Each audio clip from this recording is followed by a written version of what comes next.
elke berg, bult, U bly teenwoordig, God van wonders, vrede is U naam. Bloed, kruis, bring my die lewe soos die grond, druis, vryheid vir ewig, God van wonders, heilig is U naam. Elke knie sal buig, heilig is U naam. Elke hart sal juig, ewig is U naam.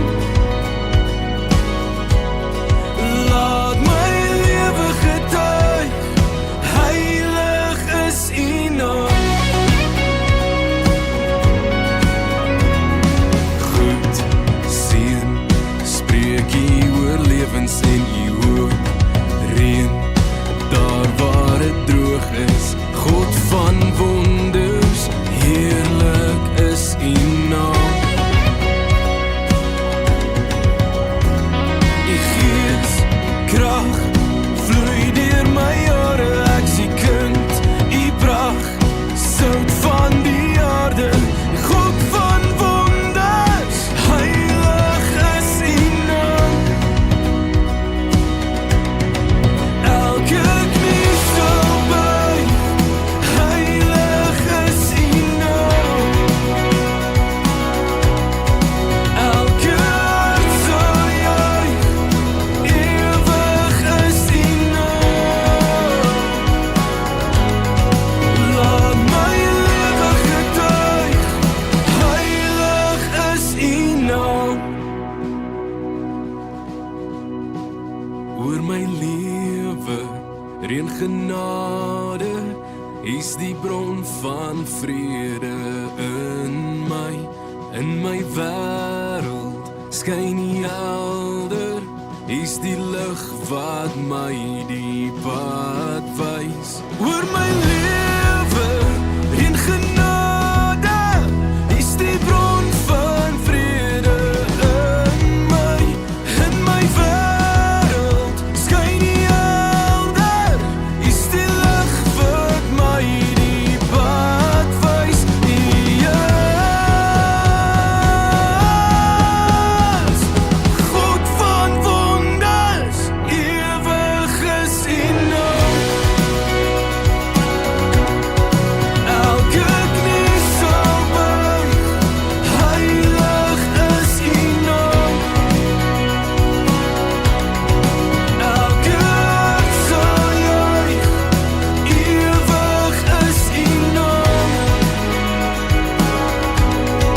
Laat my lewe getuig, heilig is U naam. Heilig is U naam. Heilig is U naam.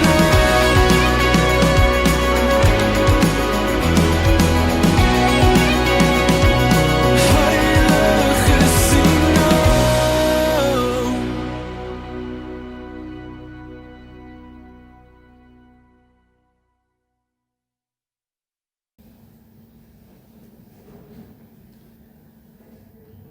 Ek lees vir ons uit Rigters 14 uit. Ons het 'n bietjie vir Simson al gepeper die laaste tyd. Ons is nog nie klaar met Simson nie. Ons het nog hierdie Sondag, volgende Sondag.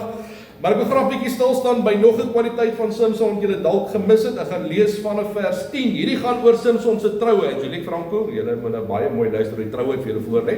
So, maar gelukkig het Franco nie hierdie probleem nie. Hoor, lees vanaf vers 10. Sy vader het na die vrou toe afgegaan. Simson het daar 'n bruilofsfees gehou, want dit is wat die jong manne gedoen het. Toe die Filistyne hom sien, het hulle hom 30 van hulle vertrouelinge aangewys om by hom te bly. Simson sê toe vir hulle: "Ek wil julle graag 'n raaisel vra. As julle dit vir my binne die 7 dae van hierdie bruilofsfees volledig kan verklaar, ja, dit kan oplos, sal ek vir julle 30 stelle onderklere en 30 stelle feesklere gee. Maar as julle dit nie vir my kan verklaar nie, moet julle vir my 30 stukke onderklere en 30 stelle feesklere gee."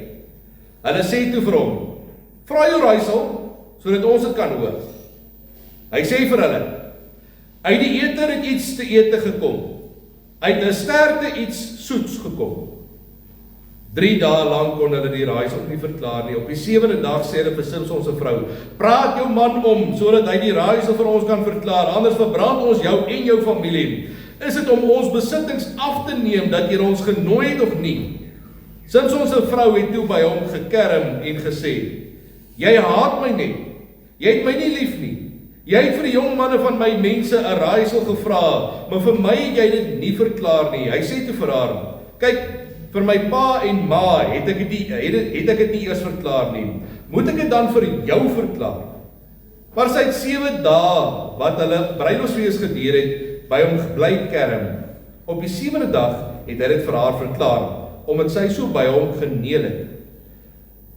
Sy het toe die raaisel vir die jong manne van haar mense verklaar. Die manne van die stad het op die 7de dag net voor sononder vir Simson gesê, wat is soeter as heuning en wat is sterker as 'n leeu? Hy sê toe vir hulle, as julle nie met my vers geploeg het nie, sou julle my raaisel nie kon oplos nie.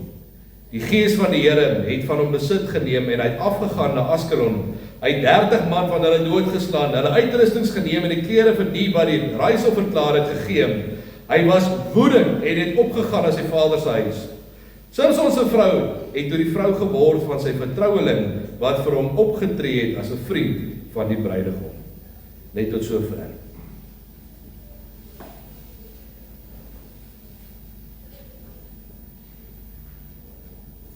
Kyk, elke dag wat ek nou daar by die skool sit, daar by Blanco net, dan wag ek nou vir die kinders. 12 uur moet ek nou daar sit en die laaste kom drink so 2 uur se kant uit. Nou het ek baie tyd elke dag op my foon rond te blaai en bietjie te kyk wat in die wêreld aangaan en soos julle met my kan saam sê vanoggend, daar's baie aan die wêreld aan die gang.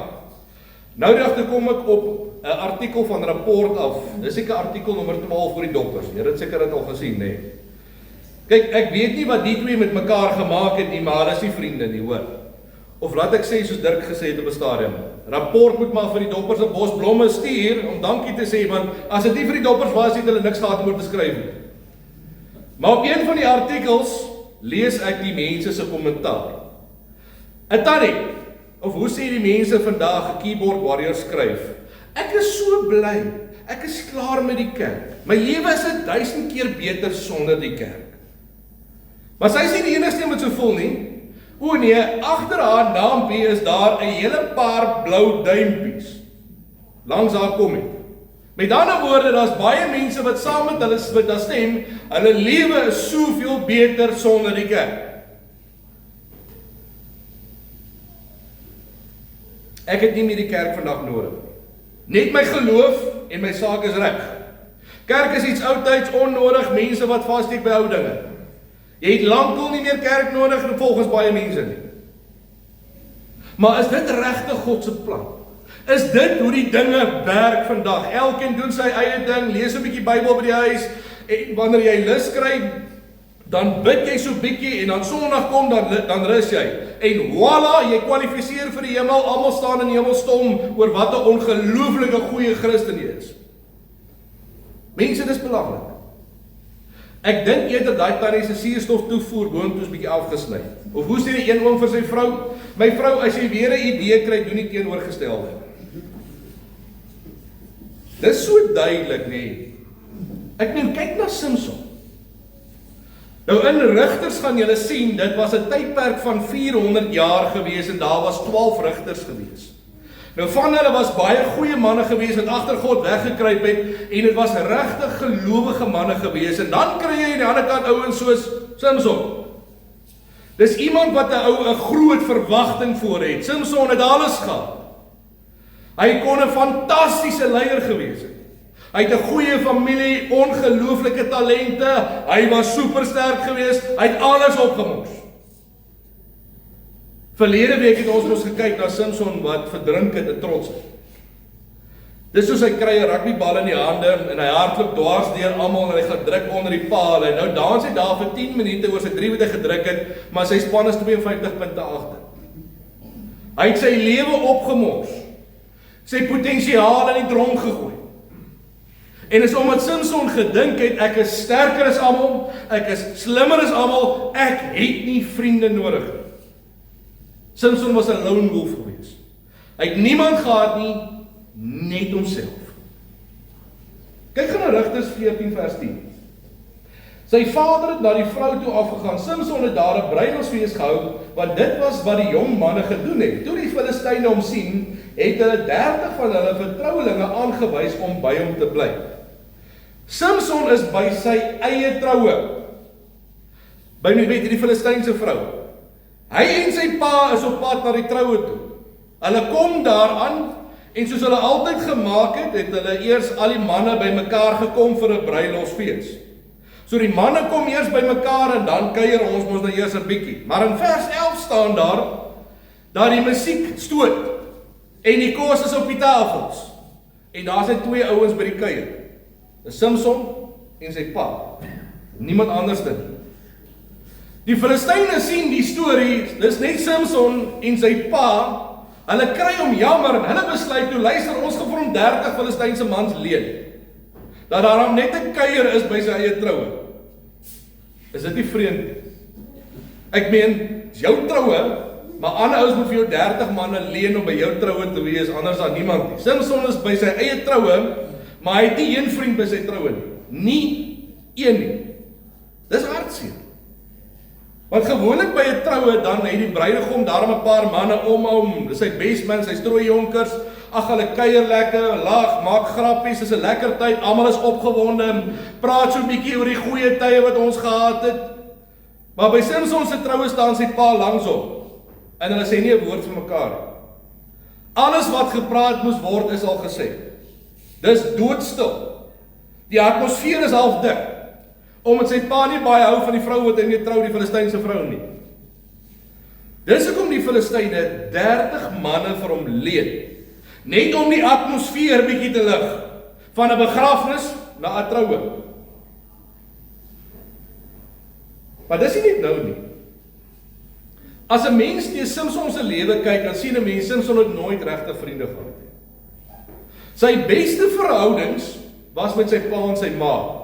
En selfs wanneer sy pa en sy ma vir hom raad gee, dan stoot hy sy pa en sy ma so een kant toe, hy luister nie vir hulle nie. Maar dalk dink jy vanoggend, maar weet jy wat, het Samson nie 3 vrouens gehad nie? Ja, hy het, maar hoe het dit vir hom uitgewerk? Al 3 steek hom in die rug. Dis iets soos, is 'n lekker soen of 2 en 'n braaibroodjie en daar's ons klaar en ek is weer op my eie. Dis iets wat Samson nooit regtig gesnap of verstaan het. Dat 'n mens is nie gemaak om 'n eiland op jou eie te wees nie. Daar is ongelooflik baie krag in vriende. Daar's ongelooflik baie krag in kerk. Ek meen God het ons nooit gemaak om daar in die bos in Kanada in 'n woud langs die dam in 'n gehuggie te bly, stoksiel alleen nie. Net jy en die beere nie. Om afgesonder te wees, jou eie ding te doen met jou geloof, om by die huis te wees en te sê ek het nie kerk nodig nie. Glad nie. Kom ek leer julle iets ongelooflik interessant vanoggend. Wanneer ons teruggaan na die skepping toe, waar God alles gemaak het, bly God sê, dit is goed. God maak die son en die maan en God sê, dit is goed. Bietjie later toe maak God die land en die see en die water en God sê weer, dit is goed. Dan maak God broccoli, asperges, kool en hoor mooi, God sê dit is goed. Waar is die kinders? Ek hoop julle hoor, julle het net julle groente eet, God gesê dit is goed. Saam met 'n vleisie natuurlik. So bly God sê met alles wat hy gemaak het, dit is goed. Maar die eerste keer toe God gesê het, dit is nie goed nie, kry ons in Genesis 2 vers 18. Die eerste keer. Die Here God het ook gesê, dit is nie goed dat die mens alleen is nie. Ek sal hom helper maak as sy gelyk. Dit is nie goed dat die mens alleen is nie. Dit is nie goed nie. Wat nie? Dat die mens alleen is nie. Dis nie wat God vir Samson wou gehad het nie. Dat Samson so alleen deur die lewe moet gaan. Dat hy niemand het. Maar dis wat Samson wou gehad het. Maar was God nie daar in die begin by Adam gewees nie? Was Adam dan regtig alleen? Het Adam nie vir God gehad nie? God het ons gemaak, my liewe Fynbos familie, om in verhouding met God te kan lewe. God het ons ook gemaak om in verhouding met mekaar te kan lewe. Ons het verhoudinge boontoe nodig, ons het verhoudinge kant toe ook nodig. En dis hoekom God sê, Adam, ek gaan vir jou 'n helper maak, iemand wat by jou pas, iemand met wie jy 'n verhouding kan hê op die aarde. Iemand wie jy jou lewe mee kan deel. En weet julle, ek ontdek iets ongelooflik interessant, wat vir my baie interessant is rondom in hierdie vers. Die Hebreëse woord vir helper is die woordjie Ezer. Ezer beteken om iemand te red, dit beteken ook krag. Nou wat jy moet super skerp wees vanoggend, moenie dit mis nie, wees nou skerp. Hierdie woordjie word elke keer in die Ou Testament gebruik wanneer God sy mense red, of wanneer God hulle krag is. Nou staan daar dat God vir Adam 'n Ezer gaan maak. So dit beteken God gaan vir Adam iemand gee wat nie minder belangrik as hy is nie. God gaan vir iemand vir Adam gee wat hom gaan red. Een wat sy krag gaan wees. Is dit nie amazing? Ek dink dit gou hieroor. Manne, jou vrou wat letterlik langs jou sit. God het haar vir jou gegee om jou te red. Jou vrou gaan jou krag wees. Dames, die man wat langs jou sit, is vir jou gegee om jou krag te wees. Jou man gaan jou red. Jy sien, dit geld nie net in die huwelik nie, dit geld vir jou in jou kerk ook. Die mense wat jou omring word in die kerk is vir jou gegee om jou te red, om jou bo te hou, om jou te help. Hulle is vir jou gegee. Hulle gaan jou krag wees, die ouens wat letterlik rondom jou sit. Dis soos hierdie week toe Gawie Kobus en Tarina gaan inloer het. Toe sê Kobus my pastoor, weet jy wat baie keer te mense so 'n bietjie 'n hupstoot nodig wanneer mense krag te min word. Mense, hoe dink julle doen God dit? Ja, hy gebruik dit innerlik, hy gee vir die krag, hy gee vir die gees, maar God werk letterlik deur die mense om jou daai hupstoot te gee. So God gaan vir Adam sy Ezer gee. Sy gaan vir hom doen wat Adam vir homself nie kan doen nie. Hy kan homself nie oplig as hy daar onder in die gat beland nie. Hy kan nie. Sy kan hom uittrek daai. Dis wat die kerk so ongelooflik belangrik maak. Jy's omring deur mense wat vir mekaar omgee, wat vir mekaar lief is, wat vir jou doen wat jy vir jouself nie kan doen nie. Jy kan jouself nie daar uitstoot nie, maar mense kan hulle hande uitsteek om te sê, "Vat my hand, ek trek jou uit." God gebruik die mense rondom jou. So kom ons sê jy bankkerk. En jy bankkerk genoeg. En jy besluit later, nee, wat ek my kerk nodig. Nou kom die lewe en hy gee 'n paar lekker taai klappe en 'n paar houe en nou sit jy by die huis en nou is jy in daai dip. Die mense wat God wou gebruik het in jou lewe om jou daar uit te trek, is nou nie daar om jou daar uit te trek nie. Jy is nou in daar gat. Dis nou waar 'n mens baie vinnig op 'n stadium kom en later jou Bybel toemaak en sê, weet jy wat dit help nie. Ek voel nie anders nie, God is nie daar vir my nie, nee wat, dit help nie. Maar dis omdat jy nie is waar jy moet wees nie. Jy sny nie net die kerk af nie, jy sny die mense af wat God in jou lewe wil gebruik om jou daar uit te trek. Nou raak dit warm. Lekker. Ek gaan kyk toe dieper. En ek sien toe God sê dat hy vir Adam 'n helper gaan maak wat by hom pas. Die Hebreëse woord wat vir wat by hom pas is die woord kinekdo. Kinekdo beteken letterlik iemand wat teen jou staan. Iemand teenoorgestelde as jy. Iemand wat by jou pas, maar hy's anders as jy. Jy sien, hier kom ons by die huweliksprobleme nou hè. Van die begin af, reg van die begin. Iemand anders as jy. Dis nou daai lekker boere sê ding met hulle sê elke pot kry sy deksel. Daar staan nie elke pot kry sy pot nie en elke deksel kry sy deksel nie. Daar staan nie elke pot kry sy deksel. Dis twee verskillende goed, maar hulle pas by mekaar.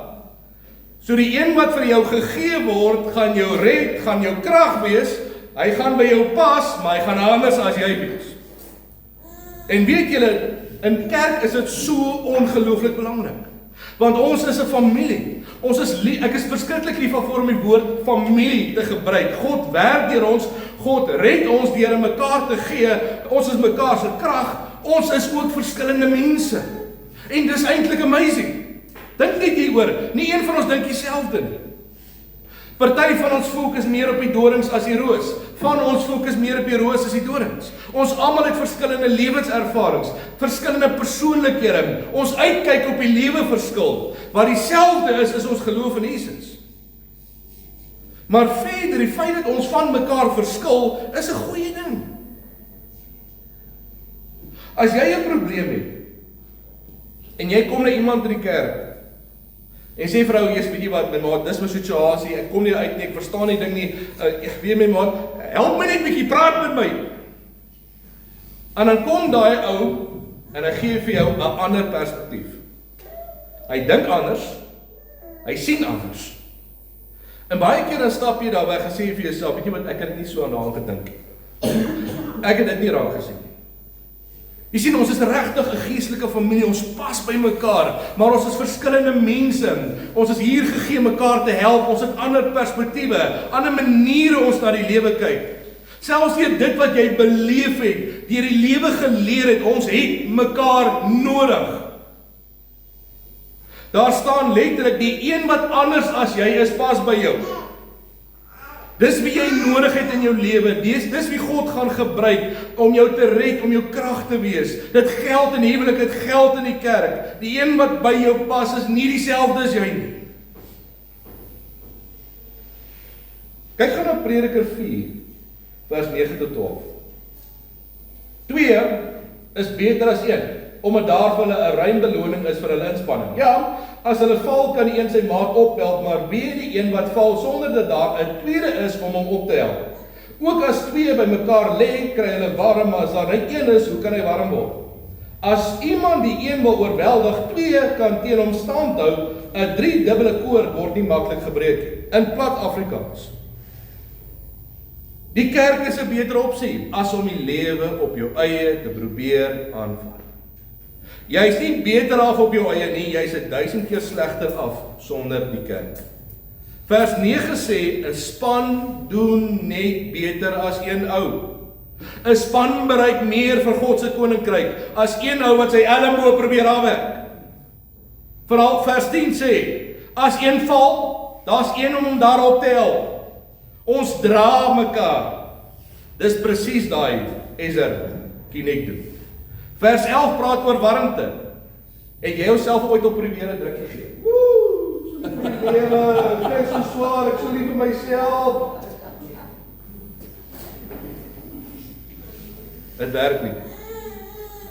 Maar wanneer jy jou hart uitstort by iemand en jy bid daaroor, en daai persoon gee vir jou 'n drukkie omdat hulle regtig omgee.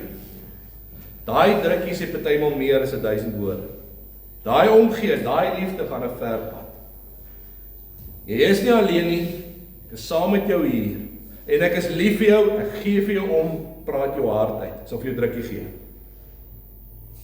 Ons almal het partymal 'n stywe drukkie nodig. Vers 12. Wanneer ons saam staan, dan staan ons sterk.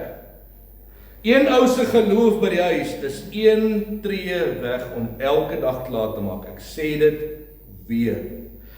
Een ou se geloof by die huis is 1 tree elke dag weg om klaar te maak.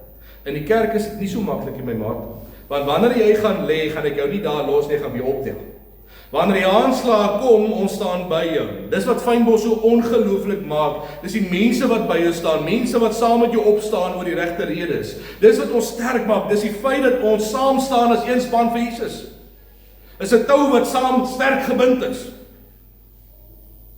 My liewe Fynbos familie. So kom ons gaan net weer terug. Na Samson. Op 'n stadium, toe loop Samson en 'n leeu spring op Samson en God gee hom die krag en hy skeer daai leeu met sy kaal hande en die leeu is dood en hy doen dit alleen. Later, na sy troue gemaak, hy 30 Filistyne dood, omdat sy vrou hom ingedoen het. Hy vlug na die grotte toe in Edom, alleen. So bietjie verder, toe steek Delila vir Samson in die rug, sy sny sy hare af. Sy krag is daarmee heen, en hy het nie een vriend om hom te help. Hy is in die gevangenis, alleen, besig om graan fyn te maak vir die Filistyne.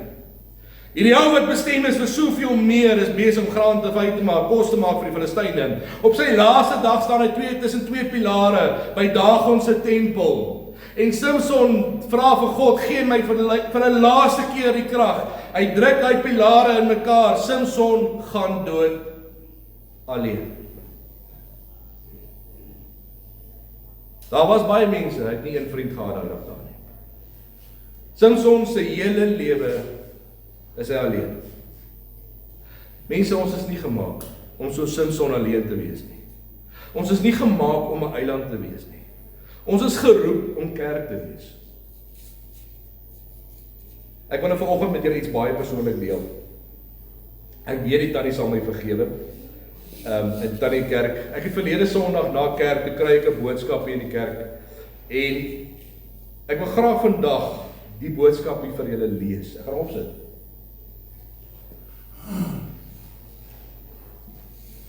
Dan Dominee, ek wil Dominee vra om daar was vandag 'n checkersak buite gesit waar ons koffie gedrink het en iemand het my gevra of ek gesien het daar is 'n sakkie met my naam op.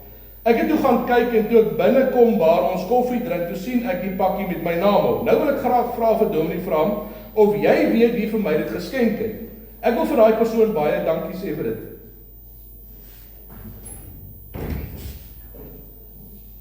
Sal Dominee vir my laat weet wie daai persoon is, groot asseblief. Ek was so bly daaroor toe ek by die huis kom, daarmee en dit oopmaak. Ek het nie geweet of ek moet huil van blydskap nie, maar voor ek my kon keer, toe begin ek huil van blydskap. Maar regtig groot asseblief Dominee, vind vir my uit wie dit geskenk het. Rustige aantjie, mooi drome, baie liefde. Ek gaan nie 'n naam noem vanoggend nie.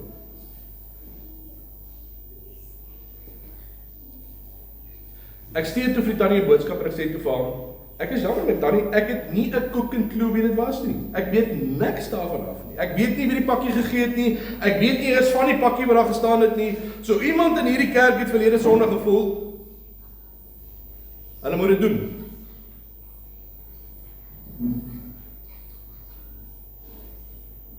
Sy het gevoel dat die Here dit op haar hart lê om daai pakkie daai dag vir die tannie te gee. Daai tannie is so bly, sy kon haar trane nie terughou nie. Dis kerkwees. Een bid en vra, en God leep jy aan in sy hart om te gee. Ezer Kinek doen. Sy was daai tannie se krag en redding gewees. Sy's anders as daai tannie, heeltemal anderste, maar hulle pas by mekaar in die kerk. Albei gaan huis toe met 'n vol hart, vol dankbaarheid. Mense, jy is nie beter af sonder die kerk. Jy kan nie sonder die kerk nie. Hierdie is 'n geestelike familie waardeur God werk in elkeen van ons lewe. God gebruik ons om mekaar se redding te wees. God gebruik ons om mekaar se krag te wees. Ons pas by mekaar. Ons is aan mekaar gegee. Ons is aan mekaar gegee om mekaar se krag en redding te wees. God werk deur ons elkeen om wonders te verrig in mekaar se lewe. Ek wil net vandag daai tannie reg help en haar duimpie genote op rapport met haar comments. Jy is 1000 keer slegter af sonder die kerk. Jy weet nie wat jy mis nie. Amen.